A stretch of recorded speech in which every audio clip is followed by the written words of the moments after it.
You know a lot of cool people in a lot of cool places, whether it's producers or actors or CEOs or royalty, all that stuff. A lot of people would die for your Rolex and your connections. A lot of people are always saying, how can I get someone like a Simon Cowell to mentor me and all that? Yeah. How do you think you do it? I mean, I'm guessing it's maybe because you're really generous, you know, with your time and you try to help people with the first interaction, but this doesn't happen by chance, you know? People want to be around you. What is it? Well, I think I'm lucky for a start. And I'm really interested in people. I'm fascinated by them. And all my life, people have found it easy, it seems to me, to talk to me. And, you know, it's just one of those things. I don't consider it a burden. It's a blessing. It's really good in what I do. And, you know, one of the things I found is early on, because a lot of people helped me, even when I was a radio DJ, people were just helpful to me. And mostly that is. And I couldn't understand why, because there was nothing in it for them. But I assumed that maybe either they liked me or that it was good for their self-esteem. If I said, hey, how do you do this? I'm just really wondering, can I borrow from your wisdom? And if somebody asks me, says, I really need you, if I don't know, I'll say, look, I don't know. But if I do, you know, I feel quite good, you know, helping them and telling them. And I can't help everyone every time with everything. But often if I think I know the right person for them, then I'll send them in that direction.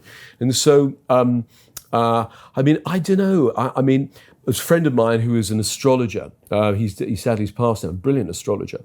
And, you know, he kind of believed that, not that everything's fixed, that, you know, you have destiny moments. That when, you know, when I rang him up once I'd got into a relationship with my now wife, and I said, Graham, I'm in a relationship. He said, yeah, started 3 weeks ago to the day, didn't it? I went, yeah, how the hell do you know? He goes, well, what do I, oh yeah, of course. I said, how's that work? He goes, well, the chances of this were well expected. So I think some of it, you know, might be that, maybe I was born to do what it is. I mean, you know, I always knew actually when I was young that I'd be famous. And I thought it was going to be in the field of communication, right?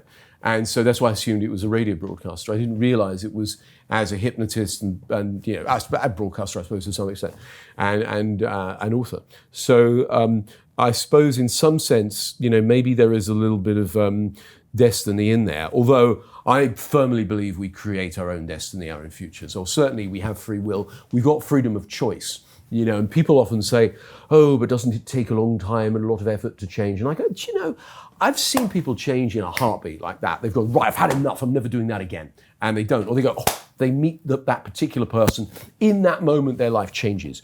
Or, you know, they suddenly have an idea for something and they go, I just know this is going to work. And, you know, we've all had that experience or something like that, I would imagine.